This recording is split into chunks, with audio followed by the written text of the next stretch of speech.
31 years ago, you had just finished watching that movie. Then what happened? At the Rice Media Center. Yeah. Okay, so that's the night. Dennis Hopper live in person.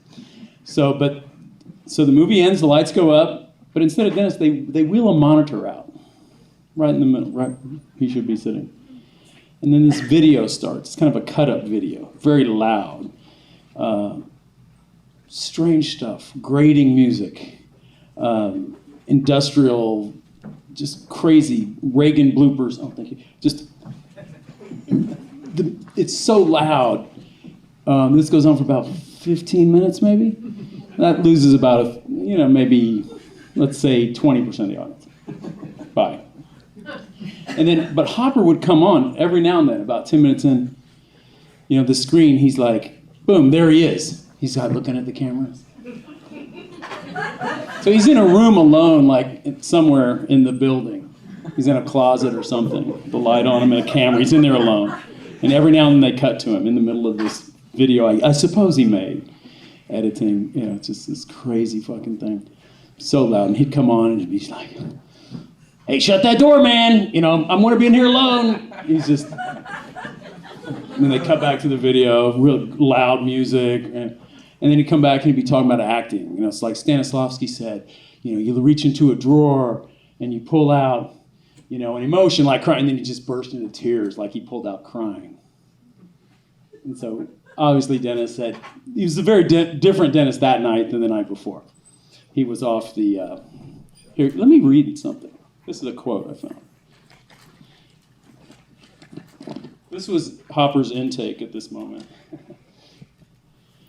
And right at this point, before he went into rehab. I was drinking half a gallon of rum a day with a fifth of rum on the side and about 28 bottles of beer and 3 grams of cocaine. That was my daily input. Then I started shooting the cocaine. So anyway, that gives you a little hint of where he was at this time. But he kept hinting at, okay, so we're gonna do this and then we're gonna go party. And I was 22 with nothing to do, just sitting there. But it was such a challenge to sit through the video. He was pretty fascinating because he was just free associating, a lot like his character, maybe a little bit of Apocalypse Now, a little bit. So it just goes on, and people are leaving. But he hints that, we're gonna go party. We're gonna go to a racetrack. He's talking about something going on after. Like, this isn't the event, this is just something, but then there's something coming up after. So I remember okay, I gotta get out of here. I just couldn't, so loud, so grating, so weird. This Reagan bloopers in the video, really just undescribable sounds, very loud. And I'm at the age, if I couldn't take it, you can imagine everybody else. So, okay, the crowd of 400, it's down to about 19. Seriously, everyone's gone. This is about an hour into this crazy. Shut that door, man. He's just looking, hey, I told you I wanted to be alone. He's just, okay, what the fuck? And we just seen this movie too, so put those together.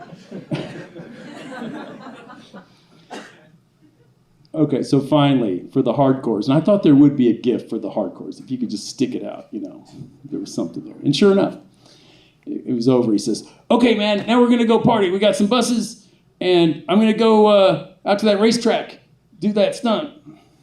And so all the freaks, it was some Rice University students and myself and a few others, I guess. We get on this bus, the school bus, and we head to North Houston. Hopper, Vim Vendors, Terry Southern, they're all in some other car. Who knows? Who knows where we're going? This might be the last anyone hears of us. I don't know what's going on. And so, but seriously, if I had anything to do in the world, if I had a life at that point, I wouldn't have been on this trip. But, so we end up at this racetrack in North Houston. I think they had just had the little destruction derby or it's a Saturday night. It's a bunch of rednecks, of course. And we're just all standing there, the freaks, and then surrounded by rednecks. And Hopper comes out, and he's going to do now a stunt that's called the Russian suicide chair, I think. Is that it? Yeah. And what he's done, and I think he describes it a little bit, or the word is out or something.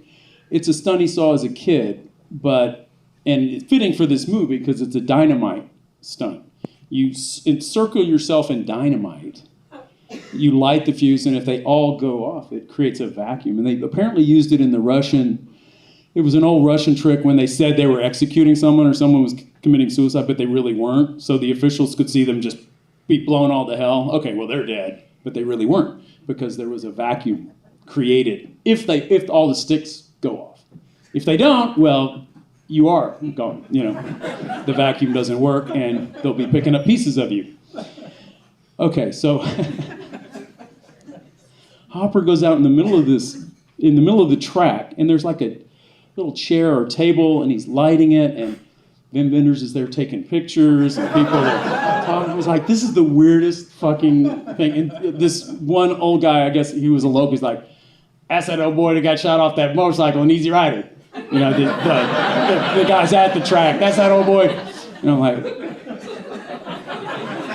and then I'm like, what the fuck?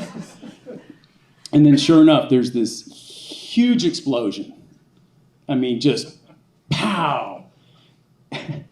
And out of the ash and the smoke comes Dennis Hopper going, he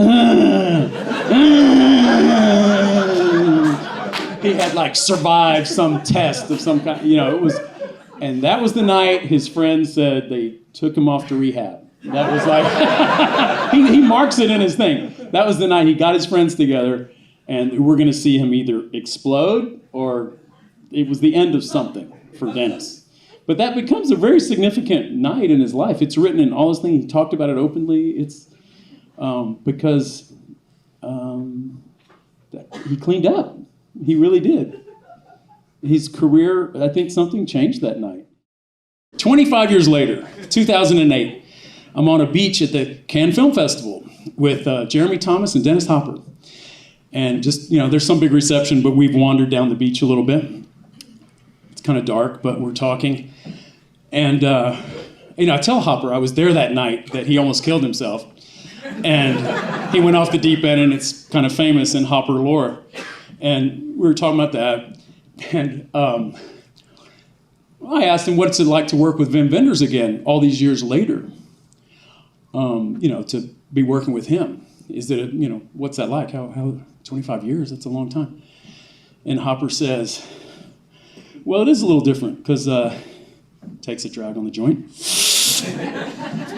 I'm sober now. And hands the joint off. So anyway, that's my shorter Hopper story.